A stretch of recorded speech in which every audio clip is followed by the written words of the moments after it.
قال الله تعالى في الكتاب العزيز الحكيم أعوذ بالله السميع العليم من الشيطان الرجيم بسم الله الرحمن الرحيم وكذلك جعلنا في كل قرية أكابر مجرميها ليمكروا فيها وما يمكرون إلا بأنفسهم وما يشعرون صدق الله العلي العظيم وصدق وبلغ رسوله النبي الكريم ونحن على ذلك من الشاهدين الشاكرين والعاقبة للمتقين والحمد لله رب العالمين. സ്നേഹം നിറഞ്ഞ സത്യവിശ്വാസികളായ സഹോദരി സഹോദരന്മാരെ, പ്രപഞ്ചനാഥനായ അള്ളാഹുവിൻ്റെ വിധിവിലക്കുകൾ ലംഘിക്കാതെ വ്യക്തിജീവിതത്തെയും കുടുംബജീവിതത്തെയും സാമൂഹ്യ ജീവിതത്തെയും മുന്നോട്ട് നയിക്കണമെന്ന് ആദ്യമായി എന്നോടും പിന്നീട് നിങ്ങളെയും വസിയത്ത് ചെയ്യുകയാണ്, ഉപദേശിക്കുകയാണ്. ജീവിതത്തിലുടനീളം അള്ളാഹു സുബ്ഹാനഹു വ തആലയുടെ നിയമ നിർദ്ദേശങ്ങളനുസരിച്ച് ജീവിക്കുവാനും അവസാനം പൂർണ്ണമായ ഈമാനോടുകൂടി ഈ ലോകത്ത് നിന്ന് വിട പറയുവാനും നാളെ അവൻ്റെ ജന്നാത്തുൽ ഫിർദൗസിൽ അംബിയ മുർസലീങ്ങളോടൊപ്പം സന്തോഷം കഴിഞ്ഞുകൂടുവാനുമുള്ള തൗഫീക്ക് നൽകി അർഹമുർ റഹീമീനായ റബ്ബ് നമ്മെല്ലാവരെയും എല്ലാ അർത്ഥത്തിലും അനുഗ്രഹിക്കുമാറാകട്ടെ. നമുക്കറിയാം, പരിശുദ്ധ റമദാൻ നമ്മളുമായി വിട പറഞ്ഞു കഴിഞ്ഞു. നീണ്ട 29 ദിവസത്തെ ആരാധനകളിലൂടെയും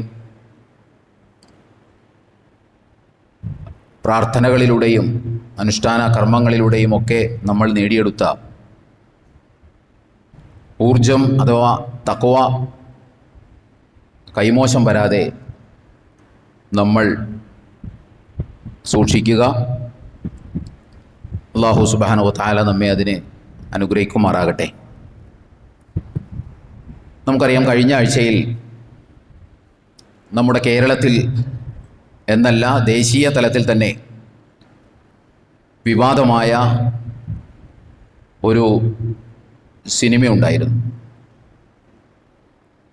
എമ്പുരാൻ എന്ന് പറയുന്ന സിനിമ 2002 ഗുജറാത്ത് കലാപത്തെ ഇതിവൃത്തമാക്കി കേരളത്തിലെ ഒരു പ്രമുഖ നടൻ പൃഥ്വിരാജ് സംവിധാനം ചെയ്ത പടമാണ് L2 എമ്പുരാൻ എന്ന് പറയുന്നത്. ആദ്യമേ തന്നെ ഞാൻ ഒരു കാര്യം പറയട്ടെ. ഒരു സിനിമയെക്കുറിച്ച് നമ്മളിവിടെ പറയുന്നത്, ഒന്ന്, ആ സിനിമയുടെ നിരൂപണമല്ല നമ്മൾ നടത്തുന്നത്. രണ്ടാമത്തേത്, ആ സിനിമയുടെ ഉള്ളടക്കത്തെക്കുറിച്ചുമല്ല നമ്മൾ സംസാരിക്കുന്നത്. അതൊന്ന് വിശദീകരിക്കുക എന്നതല്ല. അല്ലെങ്കിൽ ഈ സിനിമ നിങ്ങളെല്ലാവരും കാണണം എന്ന് പറയാനുമല്ല നമ്മളിപ്പോൾ ഇത് പറയുന്നത്. മറിച്ച് ഒരു മലയാള സിനിമയെ മുൻനിർത്തി സംഘപരിവാർ ഇവിടെ കുരച്ചു ചാടുന്നത് നമ്മൾ കാണുന്നുണ്ട്. ഒരു സിനിമയെ മുൻനിർത്തി കുടിലമായ അവരുടെ തന്ത്രങ്ങൾ, അതിനെക്കുറിച്ചുള്ള ചില സംഗതികൾ നമ്മെ ബോധ്യപ്പെടുത്താൻ വേണ്ടിയിട്ടാണ്, അല്ലെങ്കിൽ നമ്മുടെ അറിവിലേക്കാണ് നമ്മളിത് പറയുന്നത്. അതെന്തിനാണെന്ന് ചോദിച്ചാൽ മറ്റൊന്നിനുമല്ല, നമ്മൾ ജീവിക്കുന്ന ചുറ്റുപാട് എത്രമാത്രം പ്രകോപനപരവും പ്രതിലോമകരവുമാണ് എന്നതിനെക്കുറിച്ച് ഇന്ത്യ രാജ്യത്ത് ജീവിക്കുന്ന ഏതൊരു മുസ്ലിമും അല്ലെങ്കിൽ ഏതൊരു മുസ്ലിമിനും ഒരു ധാരണ ഉണ്ടായിരിക്കേണ്ടതുണ്ട്. നമ്മുടെ ചുറ്റുവട്ടം എത്രമാത്രം പ്രകോപനപരമാണ് എന്നതിനെക്കുറിച്ച് ഒരു ധാരണ നമുക്കുണ്ടാകണം.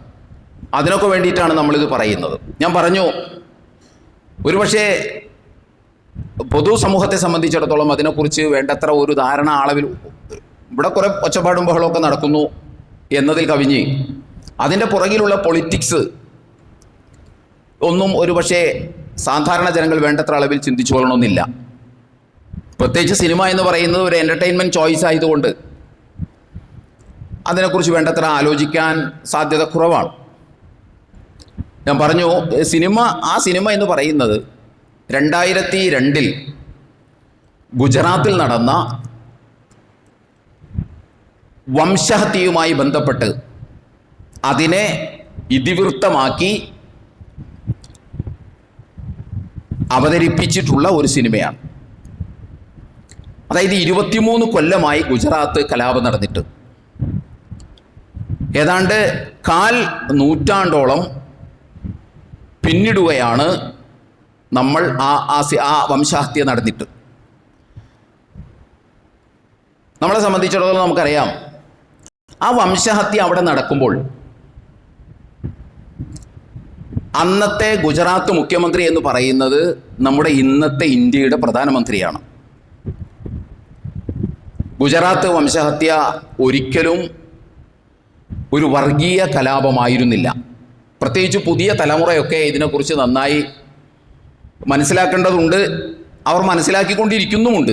അത് ഞാൻ വഴിയെ പറയാം. അത് തികച്ചും ഏകപക്ഷീയമായ സംഘ് പരിവാറിൻ്റെ ഭാഗത്ത് നിന്ന് വന്ന വംശീയമായ ഉന്മൂലനമായിരുന്നു. ഒരു വർഗീയ കലാപോ ഒന്നുമല്ല, അത് ഏകപക്ഷീയമായ ഉന്മൂലനമായിരുന്നു. ഏതാണ്ട് 2000-ഓളം വരുന്ന മുസ്ലിങ്ങൾ അതിനകത്ത് തുടച്ചു നീക്കപ്പെട്ടു എന്നുള്ളതാണ്. സ്ത്രീകളും കുട്ടികളും അടക്കം, ഗർഭിണികളടക്കം 2000-ഓളം മുസ്ലിങ്ങൾ അതിനകത്ത് തുടച്ചു നീക്കപ്പെട്ടു. 10,000-ലേറെ ആളുകൾക്ക് നാട് വിട്ടു പോകേണ്ടി വന്നു. ഏതാണ്ട് 1700-ഓളം വരുന്ന വീടുകളും 2000-ഓളം വരുന്ന കടകളും 76-ഓളം വരുന്ന ആരാധനാലയങ്ങളും അതിനകത്ത് തകർത്ത് തരിപ്പണമാക്കി കളഞ്ഞു. അതാണ് ഗുജറാത്ത് വംശഹത്യ എന്ന് പറയുന്നത്. ഈ വംശഹത്യ സംബന്ധിച്ചിടത്തോളം നമുക്കറിയാം, അത് ഇവിടെ സംഘ് പരിവാറിനെ വല്ലാണ്ട് പ്രകോപിപ്പിക്കുന്നു എന്നുള്ളതാണ്. അതിൻ്റെ പ്രധാന കാരണം എന്താണെന്ന് ചോദിച്ചാൽ, സംഘ് പരിവാറിൻ്റെ സ്വതന്ത്ര ഇന്ത്യക്ക് സ്വാതന്ത്ര്യം കിട്ടിയിട്ട് ഏറ്റവും നിഷ്ഠൂരമായ വംശഹത്യയായിരുന്നു ഈ പറയുന്ന ഗുജറാത്ത് വംശഹത്യ എന്ന് പറയുന്നത്. ക്രൂരമായ, ഹൃദയം കല്ലിച്ചു പോകുന്ന, മരവിച്ചു പോകുന്ന രൂപത്തിലുള്ള കൈക്രിയകളാണ്, ക്രൂരതകളാണ്, ഭീകരതകളാണ്, ഭീവത്സതകളാണ് അവർ ഗുജറാത്തിൽ കാട്ടിക്കൂട്ടിയത്. സംഘപരിവാറിൻ്റെ ഭീകരമുഖം ചൂണ്ടിക്കാണിക്കാൻ വേണ്ടി നമ്മൾ അന്നു മുതൽ ഇന്നു വരെ ഉദാഹരിക്കുന്നത് ഈ ഗുജറാത്ത് കലാപത്തിലെ ഭീകരമായ ചില രംഗങ്ങളാണ്. കൗസർ ബാനു എന്ന് പറയുന്ന ഒരു സ്ത്രീ, 9 മാസം ഗർഭിണിയായ ഒരു സ്ത്രീയെ അതിക്രൂരമായി ബലാത്സംഗം നടത്തി, അതിനുശേഷം അവരുടെ വയറ് കുത്തിക്കീറി 9 മാസം മാത്രം പ്രായമുള്ള ഭ്രൂണത്തെ പുറത്തെടുത്ത്, അതിനുശേഷം ആ ഭ്രൂണത്തെയും അതിനെ ഗർഭം ധരിച്ചിരുന്ന ഉമ്മയെയും കൂട്ടിയിട്ട് പെട്രോൾ ഒഴിച്ച് ഈ കശ്മലന്മാർ കത്തിച്ച് കരിച്ചു കളഞ്ഞു. അവർ പകുതി ഉടുപ്പുമായി പകുതി കരിഞ്ഞ അവസ്ഥയിലാണ് അവരുടെ വീടിൻ്റെ മുറ്റത്ത് അവർ കിടന്നിരുന്നത് എന്ന് അതിനെക്കുറിച്ച് അന്വേഷണ ഏജൻസികളൊക്കെ പറയുന്നു. അക്കാലത്ത് അതിൻ്റെ റിപ്പോർട്ടുകളൊക്കെ വളരെ ശക്തമായ തോതിൽ മാധ്യമങ്ങളിലൊക്കെ വന്നതാണ്. രണ്ടാമത്തത്, അതവർ രക്തസാക്ഷിയായി, ആ ഉമ്മയും ആ കുഞ്ഞും രക്തസാക്ഷിയായി. എന്നാൽ അതിന് ജീവിക്കുന്ന ഒരു രക്തസാക്ഷിയുണ്ട്, ബിൽക്കിസ് ബാനു എന്ന് പറയുന്നത്. ബിൽക്കിസ് ബാനു എന്ന് പറയുന്ന ആ സ്ത്രീ പീഡിപ്പിക്കപ്പെടുമ്പോൾ അന്ന് 5 മാസം ഗർഭിണിയാണവർ. 5 മാസം ഗർഭിണിയായിട്ടുള്ള ആ ചെറുപ്പക്കാരിയെ അതിക്രൂരമായി ബലാത്സംഗം, ഗ്യാങ് റേപ്പ് ചെയ്ത് നശിപ്പിക്കാൻ ശ്രമിക്കുകയാണ് അവർ ചെയ്തത്. മരിച്ചു എന്ന് തോന്നിയതുകൊണ്ട് അവർ ഒഴിഞ്ഞുപോയതാണ്. എന്നു മാത്രമല്ല, ആ സമയത്ത് അവരുടെ കയ്യിൽ പിടിച്ച് അവരുടെ 3 വയസ്സുള്ള ഒരു പെൺകുട്ടിയുണ്ട്. ആ പെൺകുട്ടിയെ കാലിൽ പിടിച്ച് താഴെ അവരുടെ മുൻപിൽ, സ്വന്തം മാതാവിൻ്റെ മുൻപിൽ വെച്ച് തറയിലടിച്ച് കൊല്ലുകയാണ് ചെയ്തത് ഇവർ. ഇതുപോലെ എത്രയോ ക്രൂരകൃത്യങ്ങളാണ് അന്ന് ആ സമയത്ത് നടന്നത് എന്ന് നിങ്ങൾക്കറിയോ? അത്രയും ക്രൂരമായ ഒരു ദൃശ്യം ഒരുപക്ഷേ ഇന്ത്യയുടെ ചരിത്രത്തിൽ, സ്വതന്ത്ര ഇന്ത്യയുടെ ചരിത്രത്തിൽ നമുക്ക് കാണാൻ കഴിയില്ല. പെട്രോൾ ഒഴിച്ച് വ്യാപകമായിട്ട് ആളുകളെ കത്തിക്കുകയായിരുന്നു അവിടെ. വീടുകൾ കൊള്ളയടിക്കുന്നു, കടകൾ കൊള്ളയടിക്കുന്നു. ഈ ദൃശ്യങ്ങളൊക്കെ പൂർണ്ണമായിട്ടല്ലെങ്കിലും എമ്പുരാൻ എന്ന് പറയുന്ന സിനിമയിൽ അയവിറക്കുന്നുണ്ട്, അല്ലെങ്കിൽ ആവിഷ്കരിക്കുന്നുണ്ട്.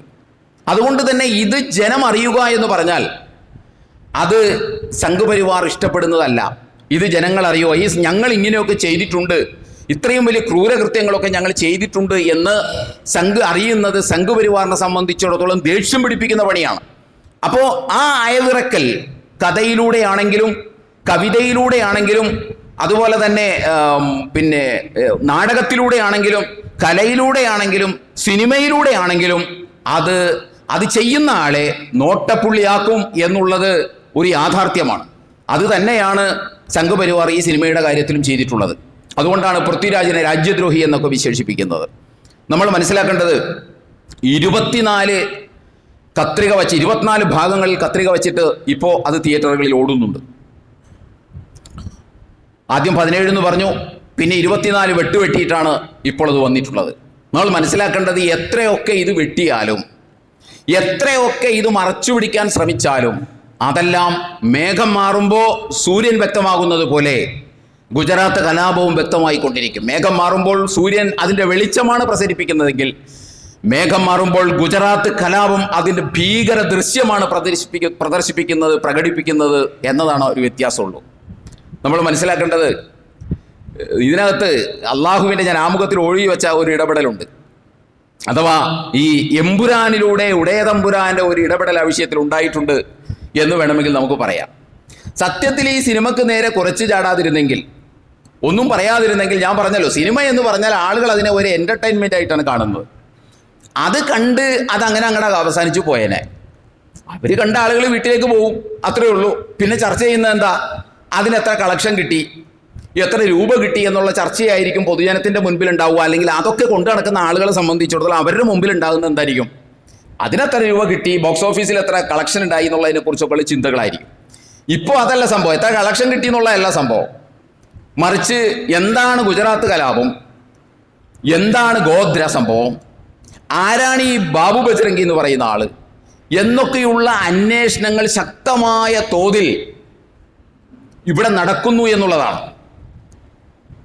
ഒമാ യംകുറൂന ഇല്ലാ ബി അൻഫുസിഹിം വലാ യശ്ഉറൂൻ. അല്ലാഹു സുബ്ഹാനഹു വ തആല പറഞ്ഞു, ഒമാ യംകുറൂന ഇല്ലാ ബി അൻഫുസിഹിം വമാ യശ്ഉറൂൻ. അഥവാ അവർ തന്ത്രം മെനയുന്നു, പക്ഷേ ആ തന്ത്രത്തിൽ അവർ തന്നെ വീണുപോകുന്നു. ഒമാ യശ്ഉറൂൻ, പക്ഷെ അക്കാര്യം അവർ അറിയുന്നില്ല എന്ന് പറഞ്ഞതുപോലെയാണ്. ഇതിനെതിരെ മിണ്ടാതിരുന്നെങ്കിൽ അതങ്ങോട്ട് പോയേനെ. ഇപ്പോൾ ഗുജറാത്ത് കലാപം എന്താണ്? 2002 നടന്നത്.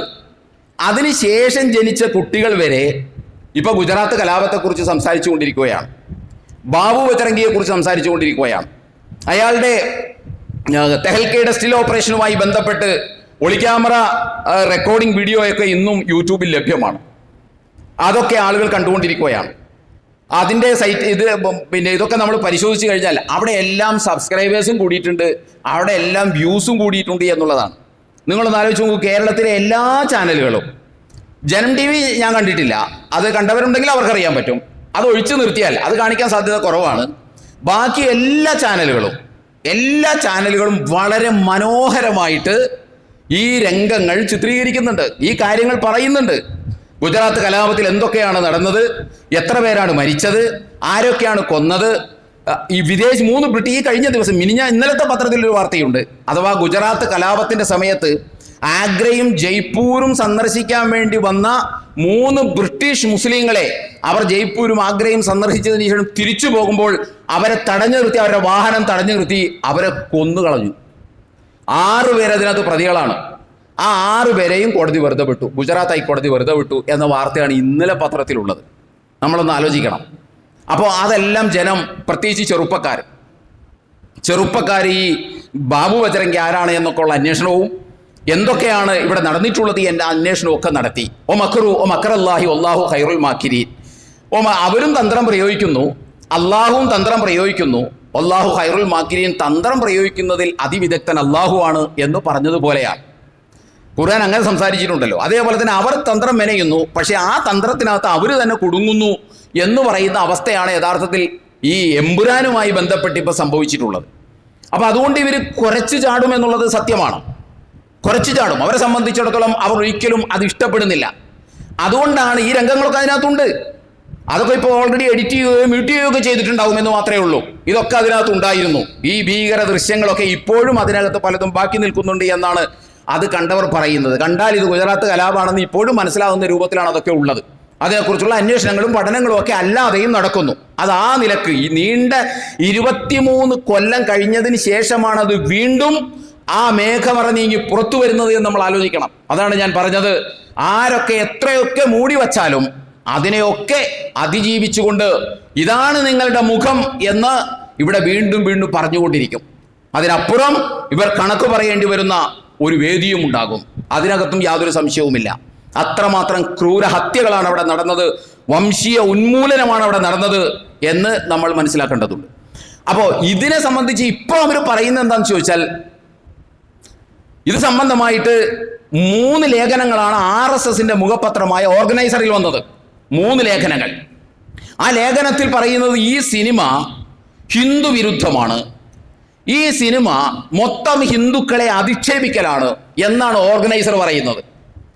നമ്മളൊന്ന് ആലോചിക്കേണ്ടത്, ആ സിനിമ കണ്ടിട്ടുള്ള ആളുകൾക്കൊക്കെ അറിയാം, ആ സിനിമയിൽ ഇവിടുത്തെ ഹിന്ദു ദൈവങ്ങളെയോ ഹിന്ദു ആചാര്യന്മാരെയോ ഹിന്ദു പുരാണങ്ങളെയോ ഒന്നും കുറ്റപ്പെടുത്തുന്നില്ല, ഒന്നിനെയും ആക്ഷേപിക്കുന്നില്ല.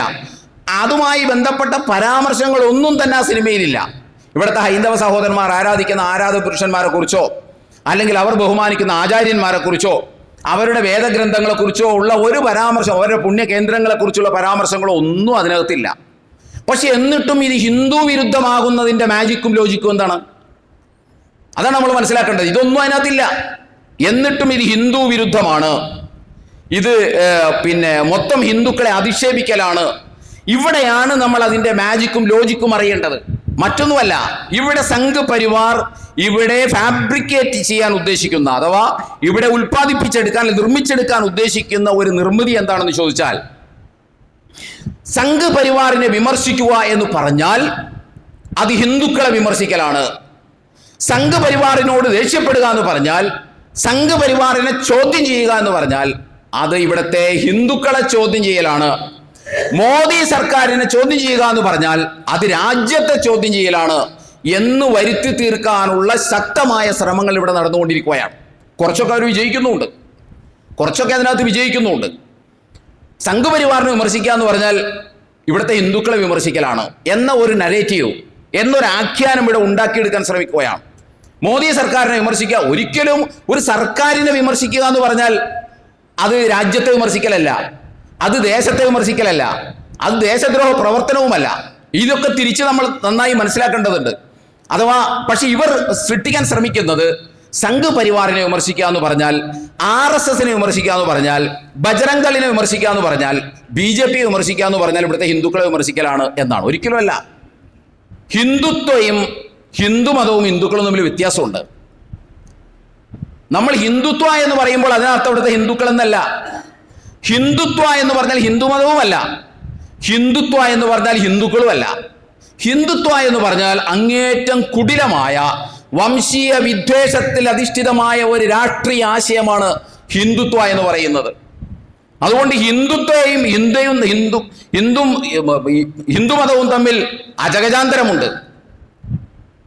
ഗുജറാത്ത് കലാപത്തിൽ പങ്കെടുത്തവർ ഹിന്ദുക്കളാണെന്ന് ഇവിടുത്തെ മാനവിക ബോധമുള്ള ഏതെങ്കിലും ഹിന്ദു സമ്മതിക്കോ? മാനവിക ബോധമുള്ള അല്ലെങ്കിൽ ഹൈന്ദവ ദർശനങ്ങളിലൂടെ ജീവിക്കുന്ന അല്ലെങ്കിൽ സനാതനധർമ്മത്തിലൂടെ ജീവിക്കുന്ന ഏതെങ്കിലും ഹിന്ദു ചെയ്യുമോ? ഗുജറാത്തിൽ കാണിച്ചതുപോലെ പൂർണ്ണ ഗർഭിണിയായ ഒരു പെണ്ണിന്റെ വയറ് കുത്തിക്കീറി, അവളെ ബലാത്സംഗം ചെയ്തതിന് ശേഷം കുത്തിക്കീറി ആ ഭ്രൂണം കത്തിച്ചു കളയുക എന്ന് പറയുന്നത് ഒരു ഹിന്ദു ആവണ്ട, നേരെ ചൊവ്വേ മനസ്സ് നിലനിൽക്കുന്ന ഒരു മനുഷ്യൻ ചെയ്യില്ല. മനുഷ്യൻ ചെയ്യില്ല, മൃഗം ചെയ്യൂലല്ലോ. മൃഗം ആ പണി ഒരിക്കലും ചെയ്യൂല. അതുകൊണ്ട് മൃഗീയമാണെന്നൊന്നും നമുക്ക് അതിനെക്കുറിച്ച് പറയാൻ പറ്റില്ല, കാരണം മൃഗം ഒരിക്കലും ചെയ്യില്ല അത്. അതുകൊണ്ട് മൃഗീയമെന്ന് നമുക്ക് വിശേഷിപ്പിക്കുന്ന മൃഗത്തെ ആക്ഷേപിക്കലും പരിഹസിക്കലും ആയിരിക്കും. അപ്പൊ അതുകൊണ്ട് ഹിന്ദുമതവും ഹിന്ദുത്വവും തമ്മിൽ രണ്ടും രണ്ടാണ്. കാസയും ക്രിസ്ത്യാനിയും വ്യത്യസ്തമാണ്. കാസ വേറെ, ക്രിസ്ത്യാനി വേറെ. ക്രിസ്ത്യാനിയും കാസയും തമ്മിൽ അന്തരമുണ്ട്. അതുകൊണ്ട് നമ്മൾ ഇതിനെയൊക്കെ കൂട്ടിക്കെട്ടി അവരെ വെറുക്കാനോ ഹിന്ദുക്കളെ വെറുക്കാനോ ക്രിസ്ത്യാനികളെ വെറുക്കാനോ ഒന്നും നമ്മൾ മുതിരേണ്ടതില്ല. ഇതൊക്കെ തമ്മിൽ വ്യത്യാസമുണ്ട്. ഞാൻ ആവർത്തിച്ചു പറയുന്നു, ഹിന്ദുത്വയും ഹിന്ദുക്കളും വ്യത്യാസമുണ്ട്, കാസയും ക്രിസ്ത്യാനികളും വ്യത്യാസമുണ്ട്, ഹിന്ദുത്വയും ഹിന്ദുമതവും വ്യത്യാസമുണ്ട്, കാസയും അതുപോലെ തന്നെ ക്രിസ്തുമതവും വ്യത്യാസമുണ്ട്. ഇവരൊന്നും പ്രതികരിക്കുന്ന അതിനെ യഥാർത്ഥ വേർഷനെ അല്ല ഇവരൊക്കെ പ്രതികരിക്കുന്നത് നമ്മൾ മനസ്സിലാക്കേണ്ടതുണ്ട്. അതുകൊണ്ട് സംഘപരിവാറിനെ സംബന്ധിച്ചിടത്തോളം ഇതിനെതിരെ കുരച്ചു ചാടുക എന്ന് പറയുന്നത് ഈ പറയുന്ന ഉദ്ദേശം മുന്നിൽ വെച്ചുകൊണ്ടാണ് നമ്മൾ മനസ്സിലാക്കണം. അത് പടച്ചതമ്പുരാന്റെ കളിയും അതുപോലെ തന്നെ ഇവരുടെ ഇത്തരം പ്രവർത്തനങ്ങളും എല്ലാം കൂടിച്ചേരുമ്പോൾ ഇതിൻ്റെയൊക്കെ പിന്നിലുള്ള യാഥാർത്ഥ്യങ്ങൾ എന്താണെന്ന് ഒരു കുറേ മനുഷ്യന്മാർക്ക് തിരിയും എന്നതാണ് നമ്മളെ സംബന്ധിച്ചിടത്തോളം അല്പം ആശ്വാസമായിട്ടുള്ളത്. ഇവരൊന്നും മിണ്ടാതെ നമ്മൾ പോയിരുന്നെങ്കിൽ ഇത്രയൊന്നും ഇത് ചർച്ചയാവില്ല, ഒട്ടും ചർച്ചയാവില്ല. അതിനെ കണ്ട് അവർ വീട്ടിൽ പോയിരിക്കുള്ളൂ. പക്ഷേ ഇതിപ്പോൾ എല്ലാം ചർച്ചയായി. അതിനുശേഷം ജനിച്ച ആളുകളടക്കം, കുട്ടികളടക്കം, വിദ്യാർത്ഥികളടക്കം, യുവാക്കളടക്കം, ഇപ്പോൾ 23 വയസ്സായിട്ടുണ്ടാവില്ലേ അതിനുശേഷം ജനിച്ച ആൾ. ഇന്നലെ ഒരു എഞ്ചിനീയറിംഗ് വിദ്യാർത്ഥി എന്നോട് പറയാണ്, ഈ സംഭവത്തിന് ശേഷമാണ് ഈ ബാബ ബജറംഗി ആരാണെന്ന് ഞാൻ അന്വേഷിച്ചത് എന്നൊരു എഞ്ചിനീയറിംഗ് വിദ്യാർത്ഥി പറയാണ്. 25 വയസ്സുള്ളൂ. അഥവാ ഈ സംഭവം നടക്കുമ്പോൾ 2 വയസ്സേ ആ കുട്ടിക്കുണ്ടാവും, ആ ചക്കനുണ്ടാവുള്ളൂ. അപ്പൊ അത് ഇതിന്റെ വലിയൊരു അഡ്വാൻറ്റേജ് ആണെന്ന് നമ്മൾ മനസ്സിലാക്കേണ്ടതുണ്ട്. അതാണ് ഞാൻ പറഞ്ഞത്, അള്ളാഹു ചില തന്ത്രങ്ങൾ പ്രയോഗിക്കുന്നു, ആ തന്ത്രത്തെ മറികടക്കാൻ ആർക്കും കഴിയില്ല എന്നുള്ളത് നമ്മൾ മനസ്സിലാക്കണം. അതുമായി ബന്ധപ്പെട്ട് വേറെയും ചില വിശദാംശങ്ങളുണ്ട്, നമ്മൾ അറിയേണ്ട ചില സംഗതികളുണ്ട്. അള്ളാഹുവിൻ്റെ ഇത്തരം തന്ത്രപരമായ ഇടപെടലുകൾ നമ്മൾ അറിയേണ്ടതുണ്ട് ഈ വിഷയത്തിൽ. ഇപ്പോൾ അത് വിശദീകരിച്ച് ഞാൻ പോകുന്നില്ല. നമ്മളെ സംബന്ധിച്ചിടത്തോളം ഇവരെന്താ പിന്നെ കാണിച്ചതെന്താണെന്ന് ചോദിച്ചാൽ, ഞങ്ങൾ ഒറ്റയ്ക്ക് ഇതിനെ നേരിട്ടാൽ ഇതെത്ര ക്ലച്ച് പിടിക്കൂല എന്ന് തോന്നിയപ്പോൾ ക്രിസ്ത്യാനികളെയും കൂടെ പിടിച്ചു. അതാണ് ഇവർ പിന്നെ ചെയ്തത്. അതിനെന്താ അവർ പറഞ്ഞുണ്ടാക്കിയത്? ഓർഗനൈസർ എന്താ പറഞ്ഞുണ്ടാക്കിയത്?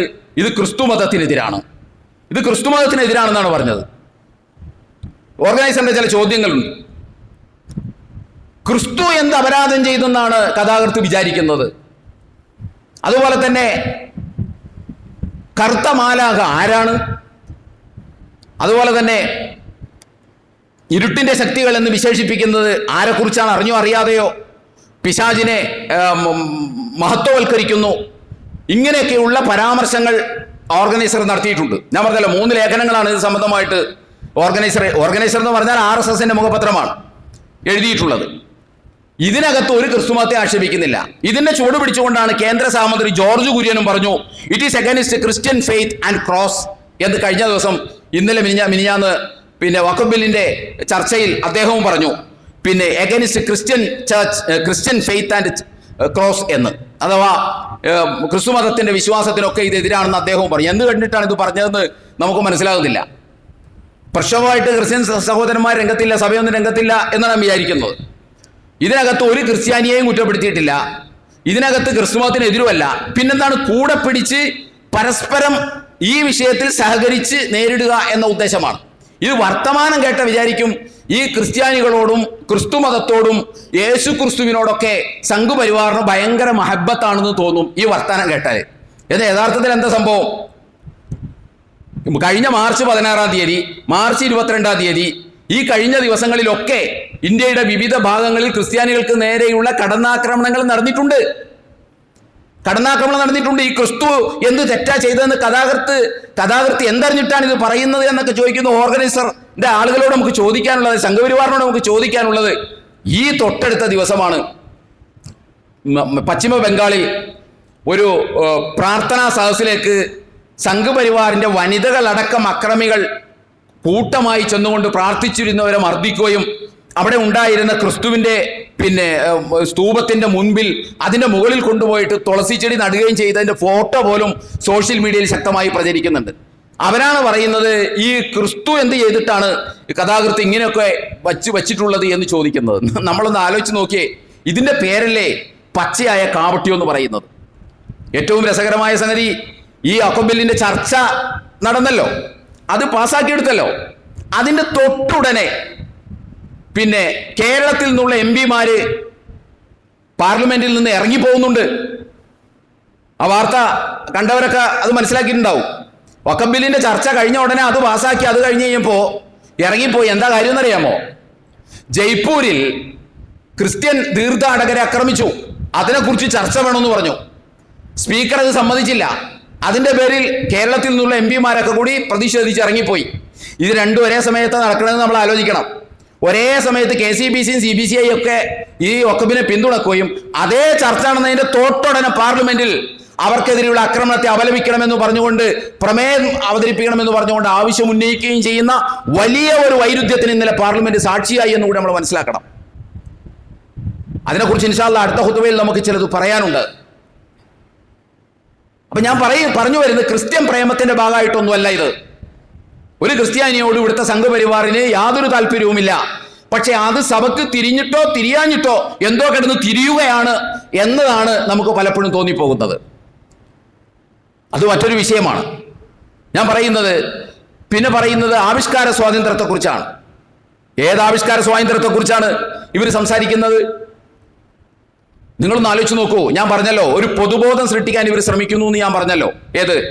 സംഘപരിവാറിനെ വിമർശിക്കുക എന്ന് പറഞ്ഞാൽ ഹിന്ദുക്കളെ വിമർശിക്കലാണ്, സംഘപരിവാറിനെ വിമർശിക്കുക എന്ന് പറഞ്ഞാൽ ഹിന്ദുക്കളെ അധിക്ഷേപിക്കലാണ് എന്ന ഒരു പൊതുബോധം ഇവിടെ സൃഷ്ടിക്കാൻ ശ്രമിക്കുന്നു ഞാൻ പറഞ്ഞല്ലോ. കുറച്ചൊക്കെ എഫക്ട് ചെയ്യുന്നുണ്ട്. അതുകൊണ്ടാണല്ലോ കേരളത്തെ ഏറ്റവും വലിയ നടന് ക്ഷമ പറയേണ്ടി വന്നത്. എന്ത് ചെയ്തിട്ടാണ്? ഇവിടെ എന്താ ചെയ്തത്? അതിലൂടെ എന്താണ് ഈ ചിത്രത്തിലൂടെ ചെയ്തത്? ഗുജറാത്ത് കലാപത്തെ ആവിഷ്കരിച്ചതോ? ഗുജറാത്ത് കലാപം എന്ന് പറഞ്ഞത് സ്റ്റോറിയല്ല. ഗുജറാത്ത് കലാപം എന്ന് പറയുന്നത് ഹിസ്റ്ററിയാണ്, കഥയല്ലത്, ചരിത്രമാണ്. നടന്നതാണ് ഈ ഭൂമിയിൽ, ഈ ഭൂമുഖത്ത് നടന്നതാണ് 23 കൊല്ലം മുമ്പ്. എന്നാൽ കേരള സ്റ്റോറി എന്ന് പറഞ്ഞൊരു സാധനം ഇവിടെ ഇറങ്ങിയല്ലോ. കേരളത്തിൽ ആകെ ലവ് ജിഹാദാണെന്ന് പറഞ്ഞുകൊണ്ട് 32,000 പെണ്ണുങ്ങളെ ഇവിടെ അടിച്ചുമാറ്റി കൊണ്ടുപോയി IS-ലും തീവ്രവാദത്തിനും പ്രേരിപ്പിക്കുന്നു എന്ന് പറഞ്ഞുകൊണ്ട് അതിതിവൃത്തമാക്കിയിട്ടുള്ള, അഥവാ ഈ സംഘപരിവാറിന്റെ അധികാരത്തിന്റെ തണലിലിരിക്കുന്ന ഉദ്യോഗസ്ഥന്മാരടക്കം മുഴുവൻ ഏജൻസികളും അങ്ങനെ ഒരു ലവ് ജിഹാദ് വിടില്ല എന്ന് അറ്റസ്റ്റ് ചെയ്തിട്ടുണ്ട്. കേരളത്തിലെ മുഴുവൻ അന്വേഷണ ഏജൻസികളും, സർക്കാരിന്റെ ഉത്തരവാദിത്വപ്പെട്ട മുഴുവൻ അന്വേഷണ ഏജൻസികളും ലവ് ജിഹാദ് കേരളത്തിലില്ല എന്ന് പറഞ്ഞിട്ടുണ്ട്. അങ്ങനെ എല്ലാ അന്വേഷണ ഏജൻസികളും തള്ളിക്കളഞ്ഞ, പച്ചക്കള്ളമാണെന്ന് പറഞ്ഞ് തള്ളിക്കളഞ്ഞ ഈ പച്ചക്കള്ളത്തെ വീണ്ടും ഉയർത്തെഴുന്നേൽപ്പിച്ച് കൊണ്ടുവന്ന് ഉണ്ടാക്കിയതാണ് കേരള സ്റ്റോറി. ആ കേരള സ്റ്റോറി ഇവിടെ ഉണ്ടാക്കാം. ഇല്ലാത്തത് പറഞ്ഞ് പച്ചക്കള്ളവും കല്ലുവച്ച നുണയും പറഞ്ഞുകൊണ്ട് കേരള സ്റ്റോറി എന്ന് പറയുന്ന സിനിമ ഇവിടെ ആവിഷ്കരിക്കാം. അതേസമയം 2002 ഈ ഇന്ത്യയുടെ ഭൂമിയിൽ നടന്ന ആ വസ്തുത, ആ ഹിസ്റ്ററി, അത് ആവിഷ്കരിക്കാൻ പാടില്ല. അത് ആവിഷ്കരിച്ചാൽ ക്ഷമ പറയേണ്ടി വരും, അത് ആവിഷ്കരിച്ചാൽ അപ്ലൈ ചെയ്യേണ്ടി വരും എന്ന് പറയുന്ന എന്തർത്ഥത്തിലാണ്? അപ്പൊ അത് ചെയ്യുമ്പോൾ അതിനർത്ഥം എന്താണ്? ഇന്ത്യയിലെ, കേരളത്തിലെ തന്നെ പ്രമുഖനായ നടൻ മാപ്പപേക്ഷിക്കേണ്ടി വരികയും ഫേസ്ബുക്കിലൂടെ മാപ്പപേക്ഷിക്കേണ്ടി വരികയും അതിന്റെ നിർമ്മാതാക്കൾ സെൻസർ ബോർഡിന്റെ മുമ്പിൽ ഇതൊന്ന് സെൻസർ ചെയ്ത് തരേണമേ എന്ന് പറഞ്ഞുകൊണ്ട് യാചിക്കുകയും ചെയ്യേണ്ടി വരുന്ന ഒരു ഗതികേട് നിങ്ങളൊന്ന് ആലോചിച്ചു നോക്കണം. ആവിഷ്കാര സ്വാതന്ത്ര്യത്തെക്കുറിച്ച് വല്ലാണ്ട് സംസാരിക്കുന്നുണ്ടല്ലോ. പിന്നെ കേരള സ്റ്റോറി ഇറങ്ങിയപ്പോ ഇവർ വല്ലാണ്ട് സംസാരിച്ചില്ലേ? ഭരണകൂടത്തിന്റെ പിന്തുണയോടുകൂടി, എല്ലാവിധ കൊട്ടിഘോഷങ്ങളോടും കൂടി ഈ 32,000 പെണ്ണുങ്ങളെ കടത്തിക്കൊണ്ടുപോയി എന്ന് പറയുന്ന അത് വിശദീകരിക്കുന്ന ലവ് സ്റ്റോറി തിയേറ്ററുകളിലൊക്കെ ഓടിക്കാൻ വേണ്ടി എല്ലാവിധ പിന്തുണയും കൊടുത്ത് അത് ഓടുന്നത് കണ്ടിട്ട് ഇവിടെ സംഘപരിവാർ അർമാദിച്ചില്ലേ?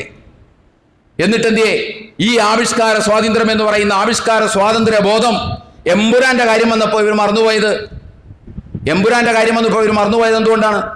അപ്പൊ ആവിഷ്കാര സ്വാതന്ത്ര്യം അല്ല. ആരെന്ത് ആവിഷ്കാരം ഉണ്ടാക്കിയാലും അത് സംഘപരിവാറിനെതിരാണെങ്കിൽ അത് കുറ്റകൃത്യമാണ് എന്ന നരേറ്റീവാണ് ഇവിടെ ഉൽപ്പാദിപ്പിക്കാൻ ശ്രമിക്കുന്നത്. അതുകൊണ്ട് അതിനെ ഇവിടെ ചോദ്യം ചെയ്യേണ്ടി വരും. അത് ഹിന്ദുക്കളെ ചോദ്യം ചെയ്യലല്ല, അത് ഹിന്ദുക്കളെ അധിക്ഷേപിക്കലല്ല. ഒരു ഹിന്ദുവിന്, യഥാർത്ഥ ഹിന്ദുവിന് സംഘപരിവാറുകാരനാവാൻ കഴിയില്ല. ഒരു യഥാർത്ഥ ഹിന്ദുവിന് ഹിന്ദുത്വ ശക്തിയായി മാറാൻ കഴിയില്ല. ഒരു ഹിന്ദുവിന് ഒരിക്കലും ഇവർ കാണിച്ച, പിന്നെ ഗുജറാത്ത് കലാപത്തിൽ കാണിച്ച ക്രൂരമായ കൃത്യങ്ങൾ ചെയ്യാൻ കഴിയില്ല. ഒരു മനുഷ്യന് ചെയ്യാൻ കഴിയില്ല. നിങ്ങളൊന്ന് ആലോചിച്ച് നോക്കൂ. ഇവരുടെ ആവിഷ്കാര സ്വാതന്ത്ര്യത്തെക്കുറിച്ച് കൂടുതൽ അറിയണമെന്നുണ്ടെങ്കിൽ ഈ കഴിഞ്ഞ മാർച്ചിൽ ഉറുദു കവിയും കോൺഗ്രസിന്റെ രാജ്യസഭാംഗവുമായ ഇമ്രാൻ പ്രതാപ്ഗരി എന്ന് പറയുന്ന അദ്ദേഹം ഉറുദു കവിയാണ്. അദ്ദേഹം 46 സെക്കൻഡുള്ള ഒരു കവിത അദ്ദേഹം പിന്നെ സോഷ്യൽ മീഡിയയിൽ പോസ്റ്റ് ചെയ്തു.